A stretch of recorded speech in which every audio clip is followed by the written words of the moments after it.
We are studying Rambam's magisterial introduction to Mishnah. The great Edel, as he is known, Rabbi Moshe ben Maimonides, the Rambam, he wrote this incredible work known as the commentary to Mishnah. And we are trying to navigate his introduction to his commentary to Mishnah, which so far has given us tremendous insight into the nature and the content and the structure of the Mishnah and the history of oral Torah and the methodology of oral Torah and the little sidebar that he gave us about prophecy.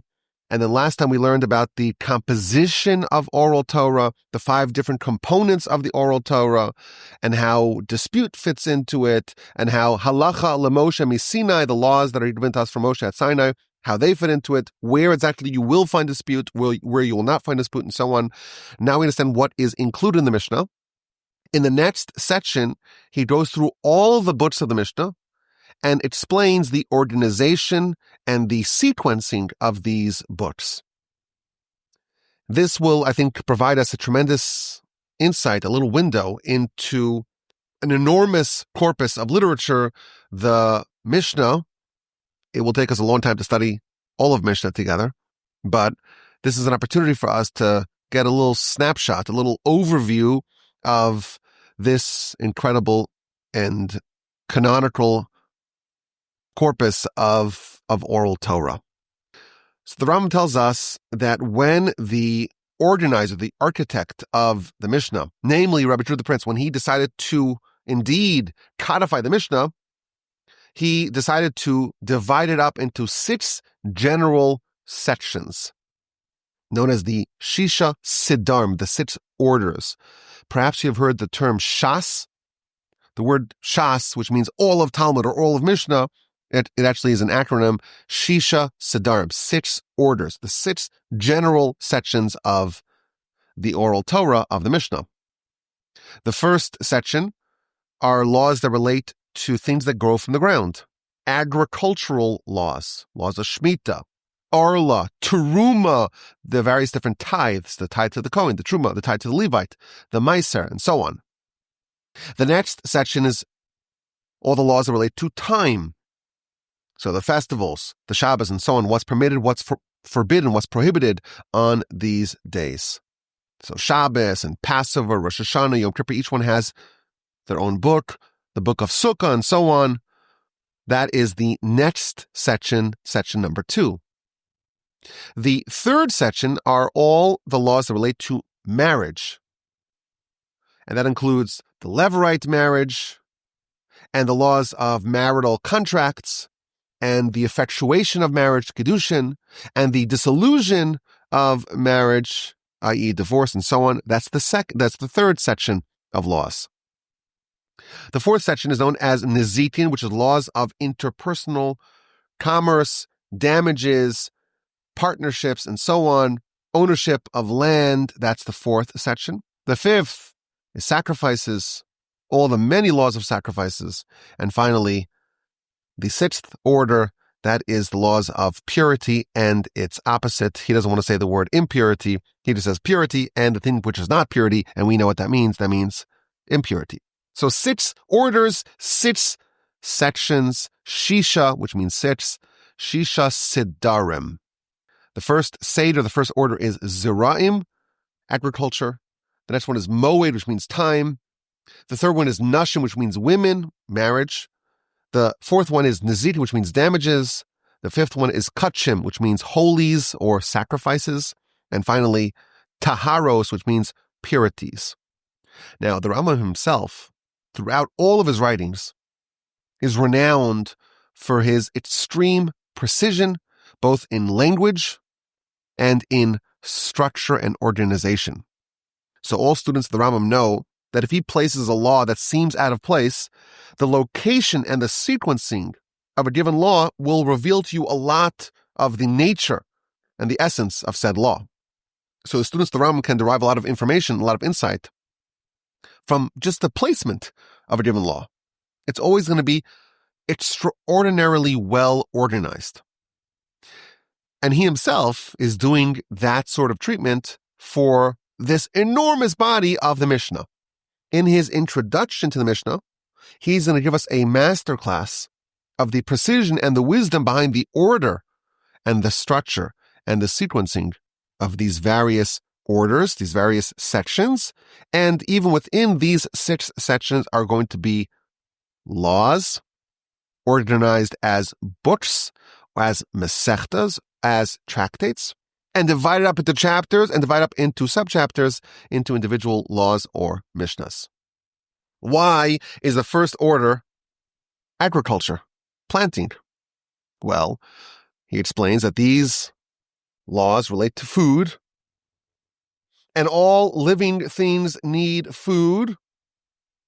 And just as it is impossible for a person to live without food, it's not possible for them to serve their God, to serve the Almighty without sustenance and nourishment. And because this is a prerequisite for service of God, it comes first. Well, if that's the first major section, what comes next? Next is the order of festivals, of moed, of time-related laws. And why is that? Because that's how it's organized in the Torah. If you look at Exodus chapter 23, it talks about laws related to agriculture. It talks about the laws of the Shemitah. And right afterwards, it talks about the laws of Shabbos. 6 days you work, the 7th day is Shabbos. It starts off with 6 years you work the field, the 7th is Shemitah. It starts off with laws of agriculture. Then it talks about laws of time, and therefore the architect of the Mishnah says, I'll just follow what the Torah's sequencing is. First, the laws of agriculture, then the laws of time.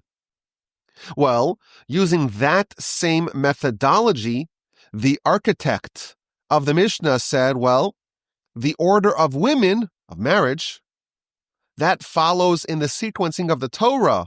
It follows the festivals, and therefore you'll have agriculture, festivals, and then the section of women, marriage and divorce, and so on.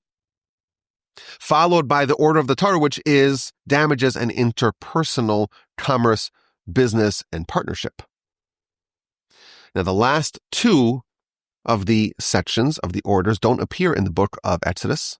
Rather, they appear in the book of Leviticus, and that's why they will be the second to last, the penultimate and the last ones.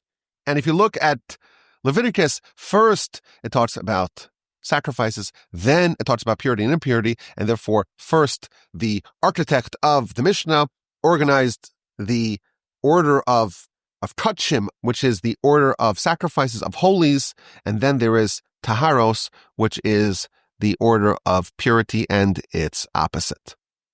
Now, of course, the Mishnah is not just ordered as 6 mega sections. It is broken down further into smaller sections.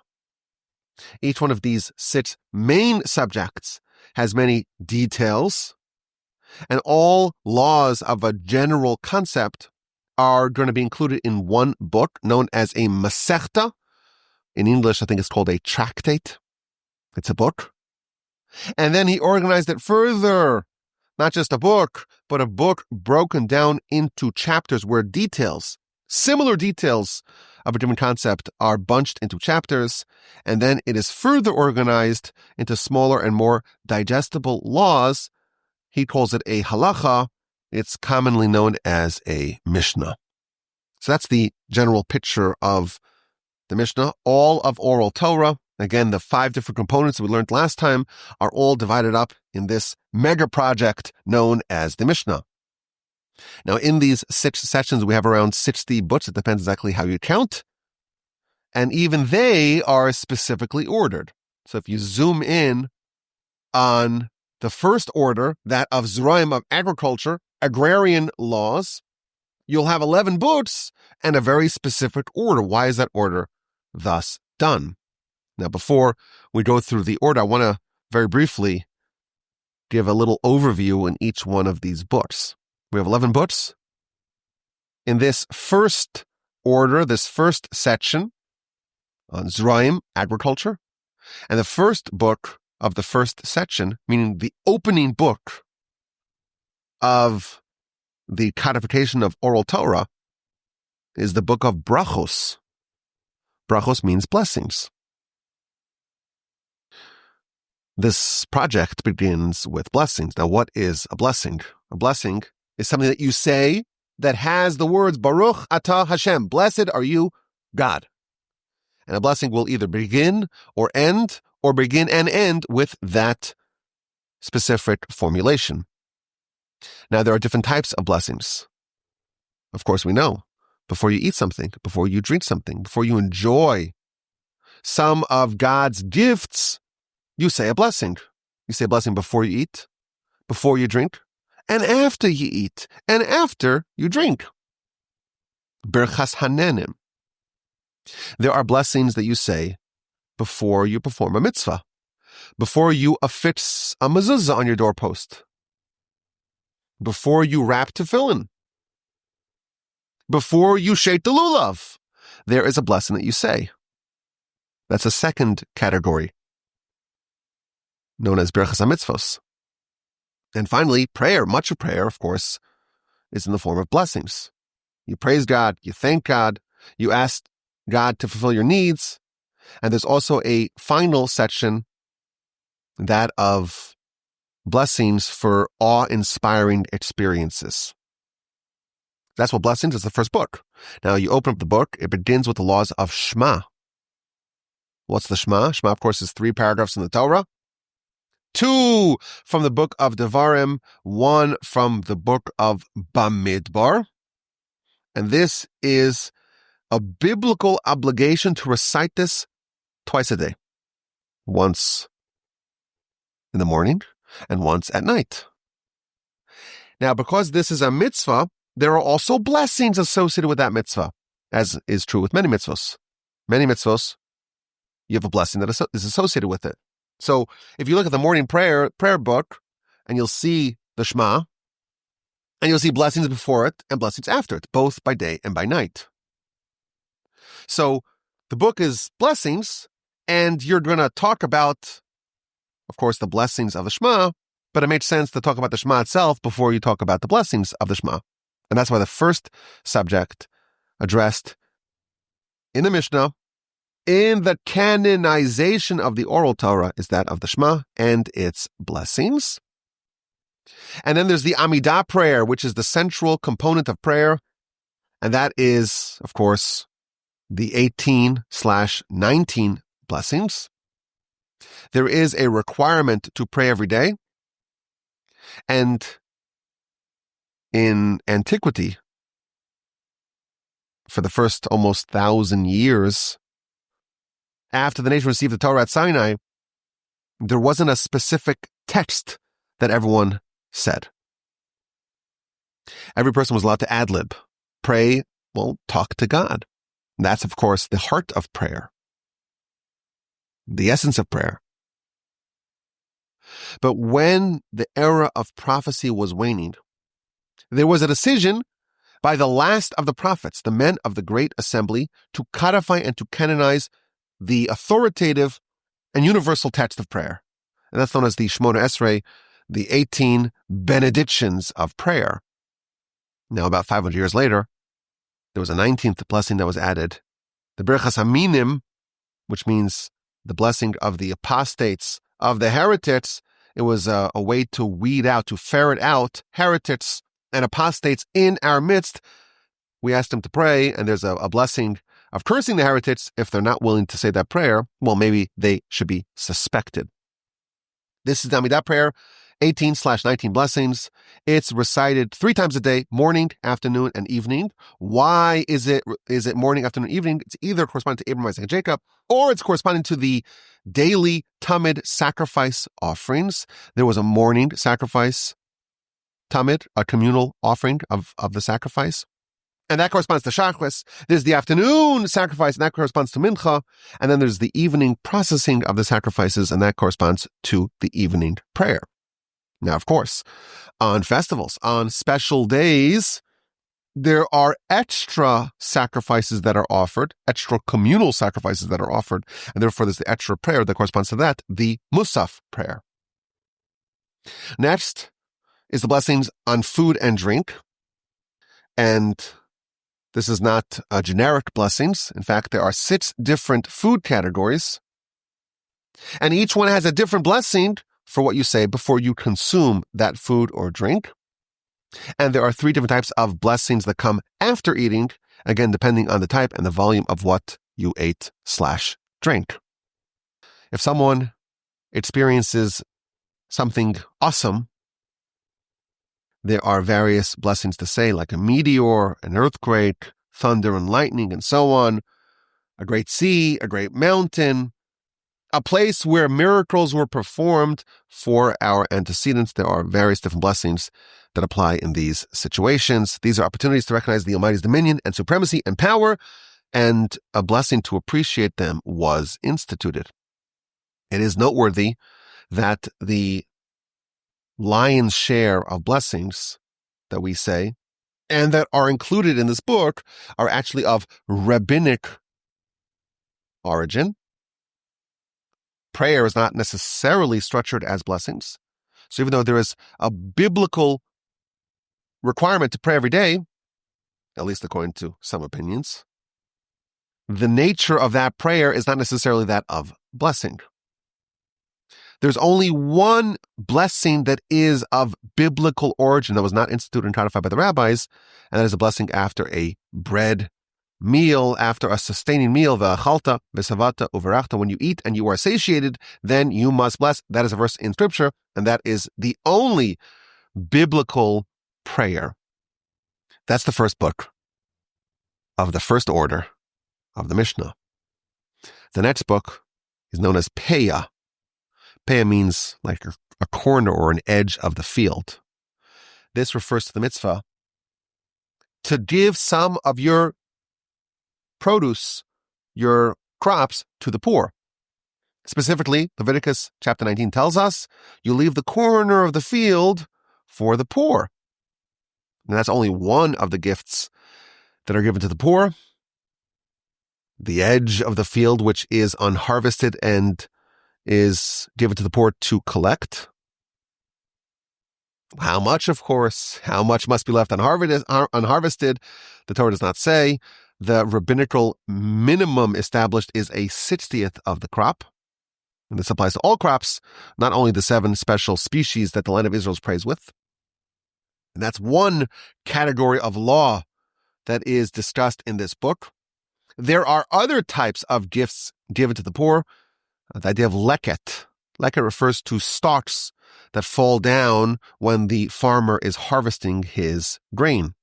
Suppose a farmer grabs a handful of stalks and uses the sickle to cut it, and as he does so, some stalks fall to the ground. So if 1 or 2 stalks fall, it must be left to the poor. It's leket. If 3 or more fall, then the farmer may collect it. And of course, the farmer is not allowed, if you by mistake drop 1 or 2, I'll drop 3 more and then I'll be able to collect it myself. That is a prohibition.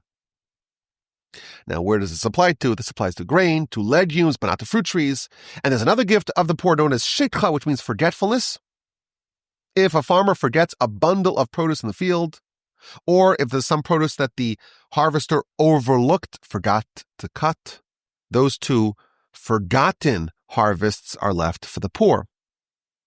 So this is known as leket, shikha, and peah, different types of biblically mandated gifts that come to harvesting your field. You must leave it or give it for the poor. Now, there are other laws that apply not to all crops, but to vineyards specifically. Individual grapes that fall down, the farmers removing their cluster of grapes, and some individual grapes fall down, they must be left for the poor to retrieve. In addition, underdeveloped clusters of grapes are also left for the poor. These are not distributed by the farmer. It's not like a typical tithe where you remove a portion of your income, of your produce, and give it to the recipient of the tithe. This is actually just left for the poor. They come and they collect it. That is the second book. The third book, also related to tithes. This is the book called Demai. Now, it's important to stress, the word tithe in our head, it conjures a nice, generous gift that we can give to someone who's less fortunate. The Torah system and sequencing of tithing is an obligation. So if you have produce that must be tithed and you don't tithe it, well, that food cannot be consumed. It's effectively not kosher. It's known as tevel in Mishnaic literature. So if I buy crops from a seller, if that was not tithed properly, I cannot consume said crops. So what do I do if I buy crops from someone and I don't know if they tithed it or not? Must I tithe it myself to cover for the possibility that maybe they didn't tithe it properly? Now, it's important to know there's all sorts of different tithes. The first tithe that's given is known as teruma. This is given to the priest. Which priest? Whichever priest you want. Your buddy's a priest, you give him the tithe, the truma tithe. How much is given? So, we're told there's 3 different amounts. If you're generous, you give a 40th. If you're less generous, you give a 50th, 2%. If you are miserly, you give a 60th. And that tithing given to the Kohen, it's known as truma. It's sanctified. It can be consumed only by the priest and their families. And they must be in a state of purity. The food must be pure. They must be pure in order for it to be consumed. Well, after truma is given, so I had 100%, now I have 98% of my yield. Then there's the first tithe, the Meiser Rishon, the first tithe. 10% of what remains is given to the Levite. Which Levite? Whichever Levite I want to give to. And of course, the Levites will come and say, can I help you a little bit? They'd sidle up to the owners. Well, maybe you need some help. We're pals. Don't forget me. That's the Levites don't have a portion of the land, you recall. When the mighty distributed the land, the Levites did not get a portion. They are supported via these tithes. The first tithe is 10% of what remains post-truma, post the 2% given to the Kohen, that's given to the Levite. Now, the Levite himself has to further tithe it to the Kohen, which is the 1%, 10% and 1% and 10% of that. So 10% of 10% is 1%. 1% would go back to the Kohen in the form of a tithe that the Levite gives to the Kohen. That's known as the Trumas Meiser. You can see it's starting to get a little complicated, right? We have the tithe to the Kohen, 2%, the Truma. The tithe to the Levite, 10% of that. And the Levite, of the 10% he received from the Israelite, he gives 10% of that to the Kohen. And then there's the second tithe. Now, the second tithe doesn't really sound like a tithe to us, because the second tithe is 10% of what remains post what you gave to the Kohen and post what you gave to the Levite. So if you had 100 units, 2% went to the Kohen, and then 9.8 units went to the Levite. And then 10% of what remains is separated as a second tithe, but that you keep. And you eat it in Jerusalem. It's consumed by the owner and his family in Jerusalem. You bring it there for the pilgrimage, for the festivals. That food is what you eat over the course of those festivals. Now, if you have too much, you have, hundreds, thousands of bushels, you're not going to schlep it all to Jerusalem. You could actually sell it, convert the second tithe into money. You monetize the tithe. You take the money to Jerusalem and you use that to buy food and other things to enjoy in Jerusalem on the festivals, on the pilgrimages with your family. Truma to the Kohen, first tithe to the Levite. The Levite himself gives the Trumas Meiser to the Kohen. And now the second tithe, well, that's given to yourself, to you and your family. Bring it to Jerusalem, consume it in Jerusalem. That is the schedule of tithing on years 1, 2, 4, and 5 of the Shemitah cycle. On years 3 and 6, instead of a second tithe where you take 10% of what remains following the first two tithes. Bring it to Jerusalem, 10% of what remains is given to the poor person. That's the tithe of the poor. On years 3 and 6, instead of a second tithe, there's a tithe of the poor. 10% of what remains is given to the impoverished. Lots of details in order to have untithed or fully tithed produce for you to eat however you wish. The tractate of Demai talks about buying crops of unknown tithing status from someone that you may suspect didn't tithe properly. If there's someone who's very learned, very righteous, we can assume that they fully tithed their crops before selling it, obviously. However, when you buy from an ignoramus, and he may say, I tithed it perfectly. I gave 2% to the Kohen, and I gave 10% to the Levite, and I gave 10% to the Meiser Sheni, the second tithe, on years 1, 2, 4, and 5, and on years 3 and 6, I gave 10% to the poor person. But you don't know. The word demai is a mashup of da, which means this, mai, what? We don't know what's the status of this. It's unknown, the status of this produce. And we, the law states, can assume that everyone knows 2% goes to the Kohen. Even the ignoramus keeps that. What happens beyond that, 98%, in that there's a doubt.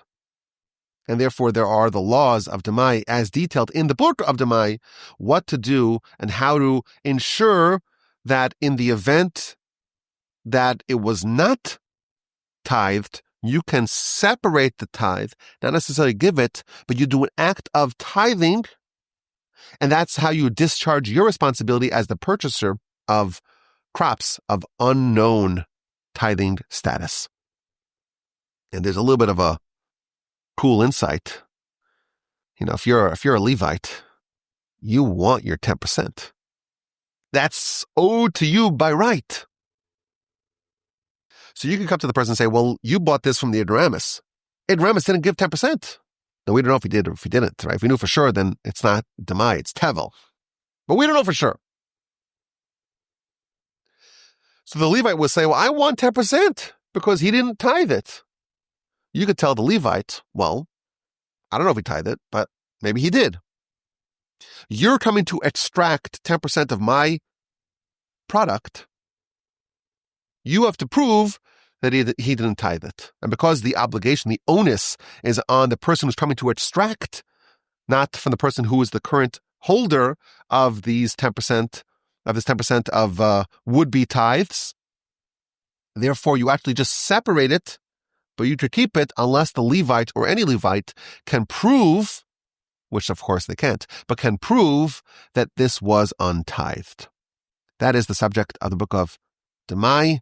The next book is Kilayim, which means mixtures, intermingling. There are all sorts of things that are okay. But once you mix them with something else, it's not okay. So the classic example, milk, it's fine. It's kosher. Meat, it's fine. It's kosher. Again, provided all the laws are fulfilled. But the mixture of milk and meat is prohibited, as we know. A cow, that's okay. A donkey, that's okay.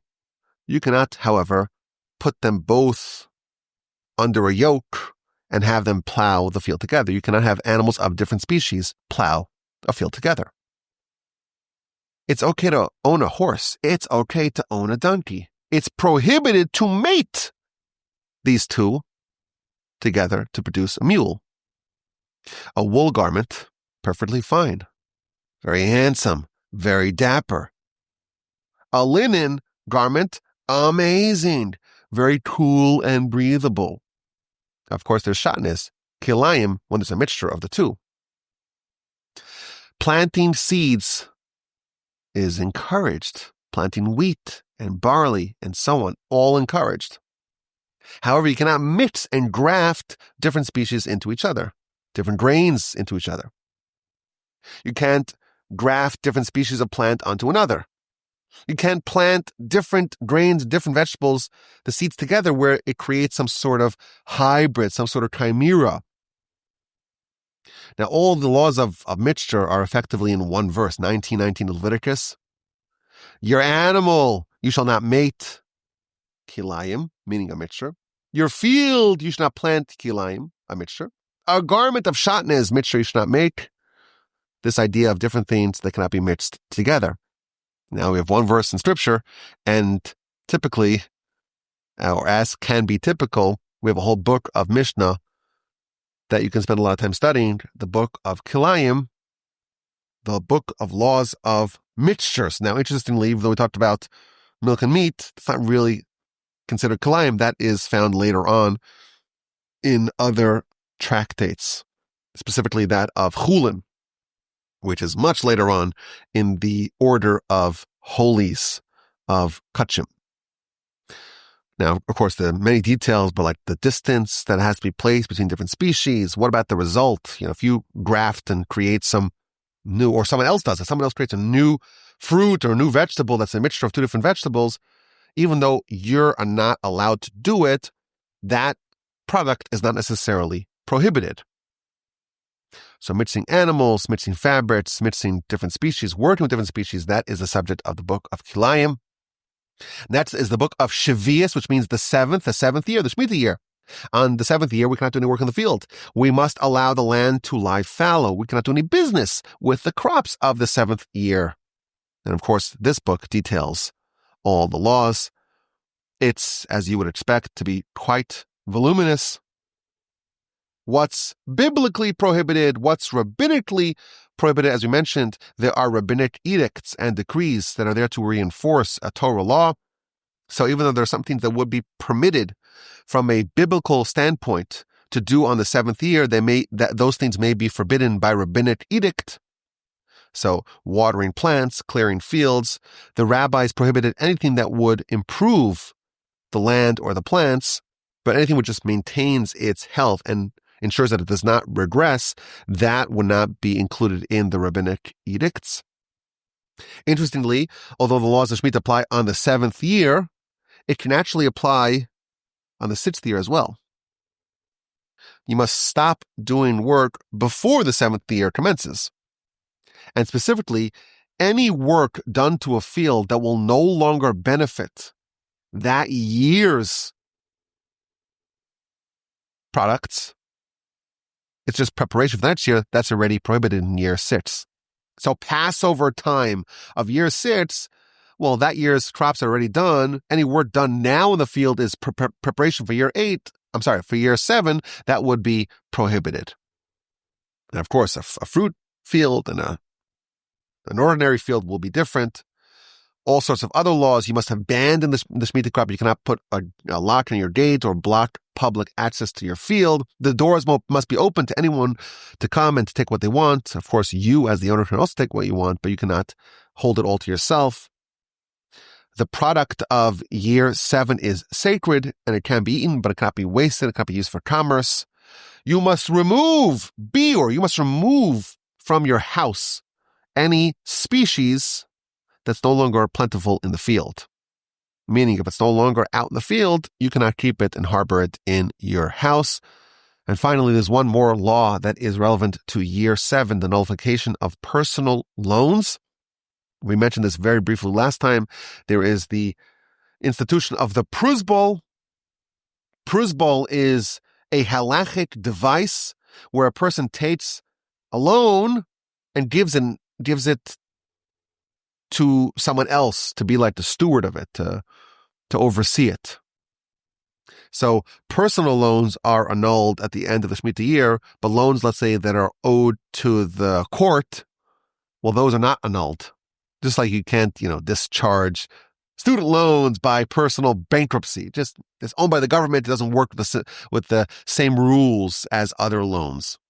And Hill instituted the system of the pruzbol as a way to offset the annulment of personal loans at the end of the 7th year to avoid the cancellation. Absent that halachic device, all personal loans are annulled at the end of the Shemitah. We have the book of Truma. We mentioned already Truma. That's the first tithe, somewhere between a 40th and a 60th, which is given to the priest. What's included? grain, wine, and oil, are other produce, are all other types of produce included as well on a biblical scale or only from a rabbinic perspective? How much must be separated by biblical law? Even a single grain, a single kernel of grain can discharge a person's responsibility of truma in practicality. The expected amount, the average amount, is a 50th. A miser gives a 60th, and a generous person would give a 40th. What's done with it? It's eaten by the Kohen and the members of his household. A non-Kohen who tries to eat this food is guilty of a capital crime, just of course one that's not adjudicated by the human court, but rather by the divine court. What happens if the truma gets mixed up with ordinary food? You have a bushel of truma and there's 10 bushels of non-truma, and it's all mixed up together. So that can only be eaten by a Kohen because you don't know if it's truma or non-truma. That's a very interesting subcategory of laws. Even though most agricultural laws apply only in the land of Israel, the laws of truma would apply outside the land of Israel as well, in some places based upon the rabbinic edicts in Babylon, in the lands of Ammon and Moab, in Egypt, and even in the laws in the lands of Syria. I guess Jews used to live there. The next two books really about the tithes. You have the book of Maasros, which means the tithing. It's actually at what stage in the development of the product is it tithable. Once it becomes edible, you cannot eat it without being tithed. You can snack upon it. Once it's fully processed, it's ripened, it's ready to be harvested, then you cannot even snack upon it if you're going to sell it, but you can still snack on it if you're going to keep it for yourself. Once it goes into your house, well, then it's now completely untouchable until it is fully tithed. There's actually an interesting quirk and loophole. The Torah states that once it enters the face of your house, then it becomes fully obligated by the laws of tithing. Well, suppose it doesn't come in through the front entrance. It goes through the back entrance. It goes through the roof. Doesn't see the face of the house. That might be a loophole by which a person can avoid triggering the applicability of tithing. The next book is Meiser Sheni, which is the second tithe brought to Jerusalem and consumed in Jerusalem. It can be redeemed. How do you ensure that it's fairly redeemed? How do you ensure that when you take your enormous amount of second tithing product and you convert it to money, that it's actually a fair conversion? Different ways, different methods by which it can be redeemed. How to ensure that it's fairly redeemed, where it can be redeemed, and so on. The book of Challah talks about Challah, which is the tithe that applies not to grain, but to dough. After the grain is made into flour, it's made into a dough. A portion of it is given to the Kohen. Different types of bread, cooked, fried, are not included, only those that are baked. Who can eat it? Who cannot eat it? What happens to the dough that's untithed? All sorts of laws. Is this applicable to the land of Israel only? Is this also true in the land outside of Israel? That's the book of Challah. Arla, the book of Arla talks about the prohibition against consumption of fruits from a tree in its first 3 years. You plant a tree for the first 3 years. Its fruits are prohibited. It's known as Arla. The word Arla actually means uncircumcised, means it's like covered up. You cannot eat it. On the 4th year, it's known as Netta Revai, the 4th year's products. And that year's batch, it's holy, it must be consumed at Jerusalem. Now, where does this apply to? Only fruits of the tree. When do you start counting? When's the tree's birthday and so on? What about the wood, the leaves of the tree? Only the fruit is prohibited. What is done with the fruits of those trees? Is this applicable in the land of Israel or also outside the land of Israel? What happens when non-Arla fruit is mixed together with Arla fruit? Can it be nullified? Under what circumstances? With what ratio? And so on. Finally, the last book of this order is Bikurim. That's the first fruits. The first fruits of the 7 special species that the land of Israel is praised with: wheat, barley, grapes, figs, pomegranates, olives, and dates. These 7 special species are brought to Jerusalem in an elaborate ceremony, in an ornate basket. It's presented to the Kohen. And there's a special passage that is recited by the owner, and the fruits are given to the priests who are working, who are serving in the temple during that week. This is the butz and the laws, the general, of course, very, very brief overview of the laws that are included in the first order, the order of Zeraim, the agricultural laws in the Mishnah. Now, the Rambam doesn't just subsist with telling us why the order of Zeraim goes first. He actually goes through book by book. And he says that the first book is brachos, that deals with food, blessings and foods. And then he tells us, very interesting, an expert physician, when he gives an instruction to a sickly patient for how to restore their health, the first thing he talks about is the diet. Only then does he begin to give other diagnoses. Got to improve your diet first. Similarly, the architect of the Mishnah, the first thing he addresses is the diet. And the spiritual diet that we have is that when you eat something, you must make sure that you are taking it with permission from God, and that's only via a blessing. Unless you prepare the food for consumption. Now, the only mitzvah that he says, this is interesting because the Rambam seems to contradict himself. But why does it start with the laws of the Shema? Because this, he tells us, there's no other mitzvah that a person is obligated in it every single day. Only the Shema. And the blessings of the Shema are going to be addressed in the Book of Blessings, but you cannot speak about the blessings of the Shema before you speak about the Shema itself. And that's why the first book and the first subject of the first book is going to be blessings and the blessings of the Shema and the Shema itself. And then you have the laws of Peah. Recall that's the corner or the edge of the field that's left for the poor person, the leket, shikha, Peah, the dropped stalks, and so on. Well, why is that the next subject? Because this is almost like a tithe that you give before the harvest. Almost all tithes go into effect only after the harvest. This is done before the harvest, and therefore it comes first. Well, who receives the Peah? That's the poor person. Demai, that's, you recall, that's when you buy products from an ignoramus. That too is distributed to the poor under certain circumstances, and therefore it's related to Peah, comes next. And then Kilayim, well, that's organized by the Torah in that fashion. It talks first about Peah and then about Kilayim, and therefore that's why that comes next. And then he explains, well, Arla really should have been next, but Arla is not obligatory. If someone doesn't plant any fruit trees, you don't have the obligation to have the first 3 years of the fruit trees being untouchable. Shemitah, however, is obligatory upon everyone, and therefore it comes next. And then comes Truma, because that's the first tithe, and then comes Maisa, which is the next tithe, the Maisa Sheni, which is the third tithe, and then Challah, well, that is done from the actual dough, post all the tithings, and then comes Arla, and then comes Bikurim, because that is how it is organized in the Torah. So what do we have? We have our little taste, a little foray, a first foray into the laws of the Mishnah.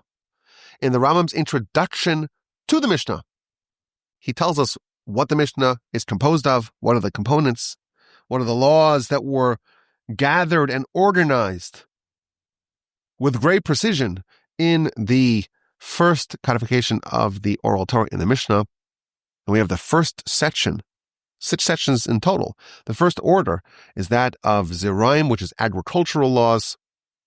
And we learned about the 11 different books that make up this section. We learned a little bit about the content of the laws of each one of these books and why they were thus ordered. We still have, of course, a lot to go. We have the upcoming 5 orders. We started with Zeraim, agriculture, and next on our list, please God, with the help of the Almighty, is Moed, the books that are included in the order of Mishnah related to time-bound festivals, Shabbos, Passover, Rosh Hashanah, Yom Kippur, Sukkah. These are all different books. Chadija, as we shall see, Moed Katan, as we shall see, Tainus, as we shall see. Many, many exciting books and many wonderful laws. Hopefully this will give us a broader understanding of the scope and the breadth of the Torah and the oral Torah, and of course, the Mishnah. I look forward to continuing our exploration of this Rambam's introduction to Mishnah, and to get a little bit of a taste and a flavor and overview of the wonderful books included in this magnificent corpus, this authoritative corpus of Mishnah, and not only the content, but also the sequencing and the ordering. Our education continues with the help of the Almighty. My email address is rabbiwalby@gmail.com.